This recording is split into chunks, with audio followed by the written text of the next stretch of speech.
the Alpha Foxtrot S15, a 1911 style pistol that's double stack. It's considered an ultra compact, and it's actually slimmer than a standard ultra compact single stack 1911.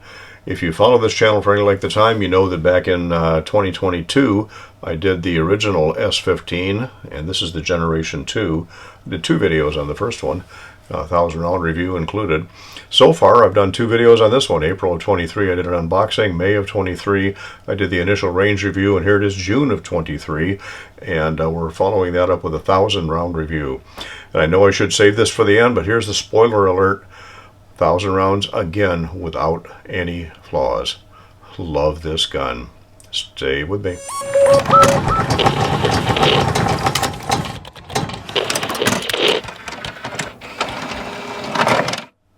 Thanks for joining me while we wrap up the S15, Alpha Foxtrot S15, with the 1,000 round review.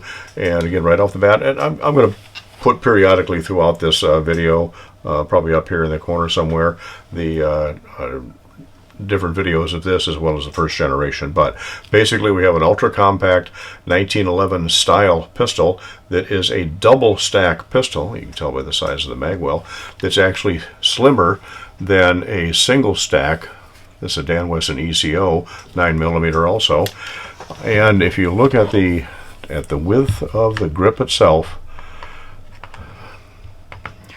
you can see that the Alpha Foxtrot on this side, the right side of your screen, is just a hair slimmer than the Dan Wesson ECO single stack with slim grips on it. So it's amazing how they did that, but they did that by using Shield S15 magazines, hence the name S15 on the Alpha Foxtrot. These are Shield Arms magazines that were originally made for the Glock 48 and 43X 15 round double stack magazines. They had 3 generations of these, and we had a chance to shoot all 3, generation 1, 2, and 3 of the Shield Arms mags. And as far as generations, this is generation 2 of the S15.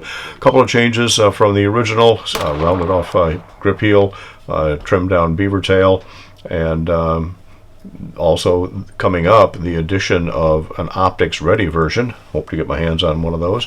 And this one has the optional threaded barrel. We did shoot this with a suppressor on it. So, again, spoiler alert, I've already done that. I really like this gun.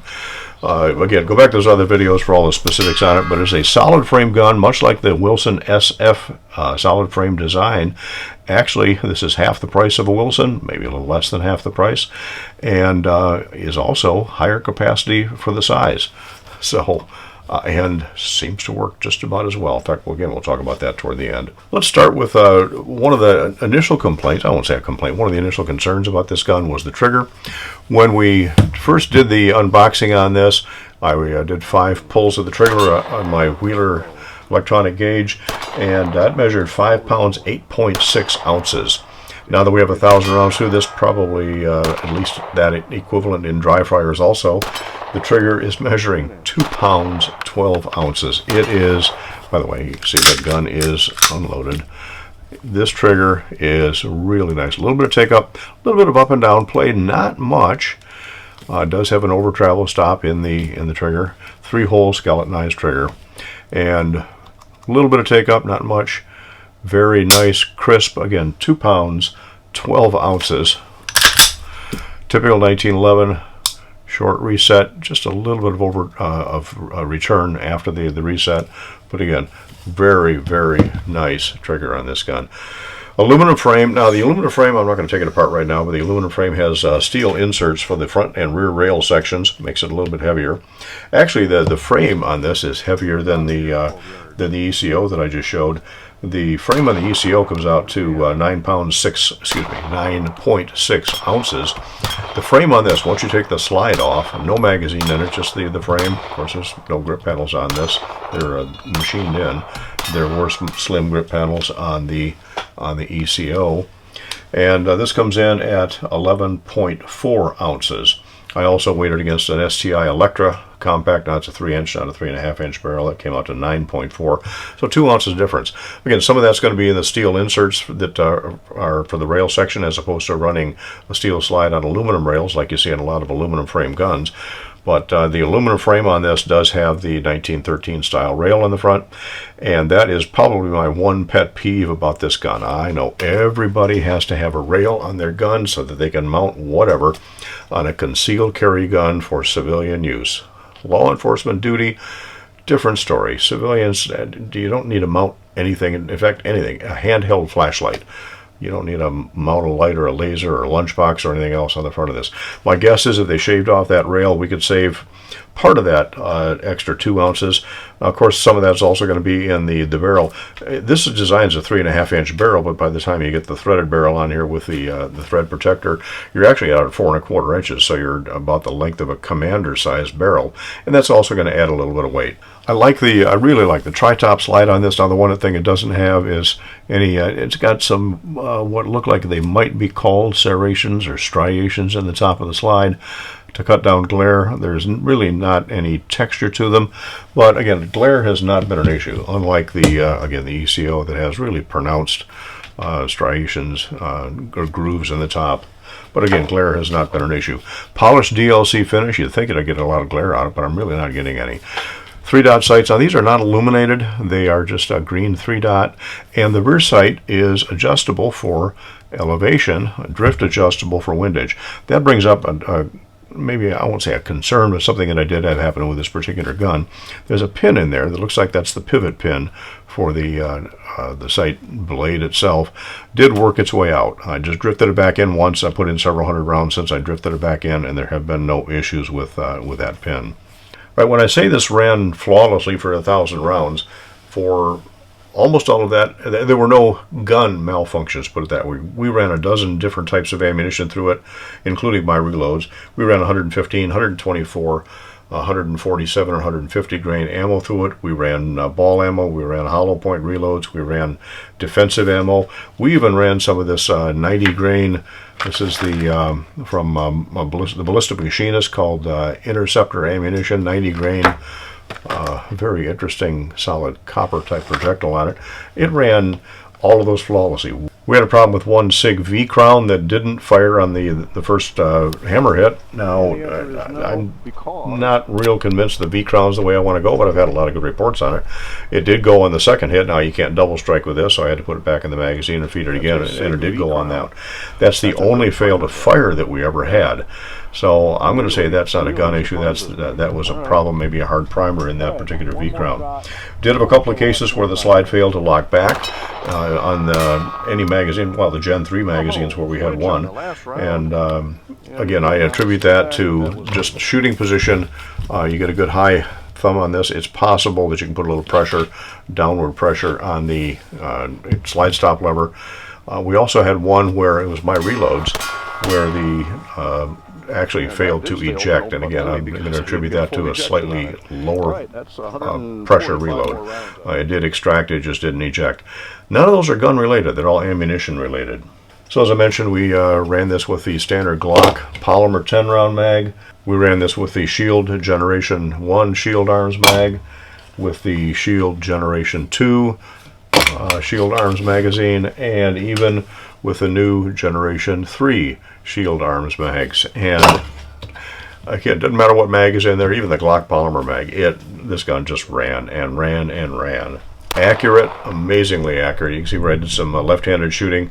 Had some problem with my right arm for a while, so I was relegated to one-arm or one-handed left-hand shooting, and even hitting 6-inch plates at 50 yards with this gun. And okay, some of that is the fundamental sights and trigger, but this gun had to be capable of doing it. A lot of guns won't, and this one just did. It's hitting everything. Oh, okay, 6 inches left hand, 50 yards. Remington Golden Saber seems to work quite well. They did mention in the last video on this about holsters. The holster, this is a black point for my Staccato C2. It does work in that. Had to work it just a little bit in order to be able to clear the thread suppressor. And it also works in a Weber Tactical Trifecta. I've been carrying it in both. Now, even though this gun is registered in my name, it's not my gun yet. This is on loan from Alpha Foxtrot, so I didn't carry this in any place where I might have been exposed to actually having to use it. I did carry it around the ranch here for a while. Ranch, not a very big piece of property, but anyway, I carried it in both of those holsters at different times, and this DLC finish, this polished DLC finish, is holding up quite nicely. It does show fingerprints, but I expect this gun to last forever. I did have, again, several other people shoot the gun, including the range and sales manager for Ann Arbor Arms, who's a 1911 guy. I'll apologize ahead of time for the video quality on this. I got good video of Mike shooting the gun. I didn't adjust the camera when I was talking to him afterwards, so I've only got half of him in the picture when we were actually talking about it. It's on the range with a lot of background noise. So therefore the audio you hear is from debriefing or talking with Mike afterwards while that's overlaying his shooting. So again, I apologize. Poor camera work on that. I'm going to blame the camera person. Oh wait, I am the camera person. I didn't change the camera. My fault. I would say it's such a good carry package, because did you measure this against SFX9? Because that's immediately like what I thought of when I picked this up. It feels similar, but I think it's thinner. I think it's a little bit. Well, and it's also higher capacity. Yeah, and yeah, definitely higher capacity. Well, you can get the 15-round mags in them, but it's not as flush fit of a package as this is. They're going to stick out more. Yep. And you're going to pay twice as much money for it. Exactly. I was to say, with that 2.5-pound trigger on there, you know, or a little more than 2.5 pounds, like that's impressive. It has turned out to be a really, really nice feeling gun. I didn't like the trigger to start with. Well, you felt it. Yeah, it felt a little heavy and maybe even like a little gritty. Yeah. And it definitely doesn't feel like that at all. Nope. Well, 1,000 rounds and probably at least 500 dry presses too. So. Right. That's outstanding. I'm really excited. What a sleeper. You know, like most people haven't heard of them, but I'm very, very impressed. But again, universally praised for this particular gun. Everybody likes it, and I think, I don't know if you heard it or not, but Mike even said this compares comparably to the Wilson SFX series. But again, a little better capacity for the size, and he even compared the trigger on this pretty close to his Nighthawk. That's definitely singing the praises. Alpha Foxtrot has come a long way with this gun, with their 1911s in general. I'm really, really, really pleased. But that leaves me in a quandary. This gun's here in my possession as a T&E gun, and at some point they're going to send me a return label, or I could ask them instead to send me an invoice, and I'll just send them off a check and keep the gun. That's one option. The other option is they're supposed to come out with the optics ready model in July, and this is June when I'm recording this. Should I go ahead and just send this one back and ask them to send me the optics ready one along with an invoice?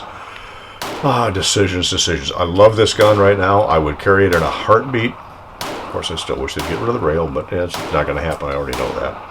I'm happy with the threaded barrel. That doesn't bother me. And actually, that extra 3/4 of an inch, okay for velocity, doesn't add to the sight radius, obviously.